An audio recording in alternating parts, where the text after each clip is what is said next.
ঘুমিয়েছেন পিন্টু হুজুর রহমাতুল্লাহ আলাইহি। কতক্ষণ ঠিক যাবে? এই বাংলার জমিন এমন একটা জমিন, সেই জমিনের ভিতরে ঘুমিয়েছেন হাফিজ হুজুর রহমাতুল্লাহ আলাইহি। এই বাংলার জমিন এমন একটা জমিন, সেই জমিনের ভিতরে ঘুমিয়েছেন নুরউদ্দিন গওহরপুরী রহমাতুল্লাহ আলাইহি। এই বাংলার জমিন এমন একটা জমিন, সেই জমিনের ভিতরে ঘুমিয়েছেন হাজী শরীয়তুল্লাহ রহমাতুল্লাহ আলাইহি। এই বাংলার জমিন এমন একটা জমিন, সেই জমিনের ভিতরে ঘুমিয়েছেন শামসুল হক ফরিদপুরী রহমাতুল্লাহ আলাইহি। কতক্ষণ ঠিক যাবে? ঠিক যাবে?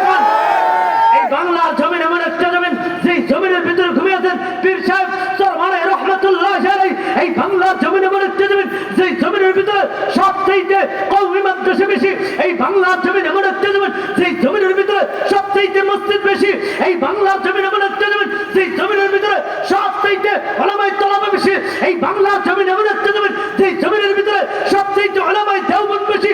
শুধু তাই না, এই বাংলার জমিন এমন একটা জমিন, সেই জমিনের ভিতরে সবচেয়ে শতকরা 90 থেকে 95% মুসলমান এই বাংলার জমিনে বসবাস করে। কতক্ষণ ঠিক যাবে? ঠিক দরকার। এই মুসলমান ভালো করে বুঝতেন। অতএব বলতে চাই, এমন অলির জমিনে, এমন কোরআনের জমিনে, এমন মসজিদ মাদ্রাসার জমিনে, এমন অলির কোরআনের জমিনে, মুসলমানের জমিনে কোন নাস্তিকের বাচ্চা যদি কোরআনের দিকে হাত বাড়ায়, ওই নাস্তিকের হাতকে ভেঙে দিতে হবে, ভেঙে দিতে হবে।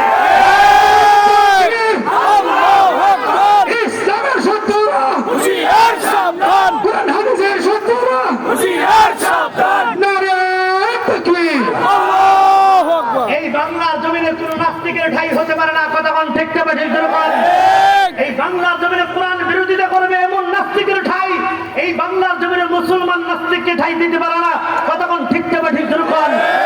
মুসলমান আজকের এই ময়দান থেকে কে করেছেন বা করেছেন কেন জানি না, আমি করেছি।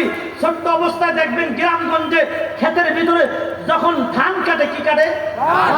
ধান কাটার পরে ধান ক্ষেতের ভিতরে ইঁদুরের গর্ত বের হয়। কি বের হয়? ইঁদুরের গর্ত বের হয়। ভালো করে বুঝতেন কথাটা। আজকের এই ময়দান থেকে এ মুসলমান, ওয়াদা এক জিনিস, এরাদা আরেক জিনিস। দুটো হাত বাড়ায় আজকের এই ময়দান থেকে কোন মায়ের কলিজার টুকরো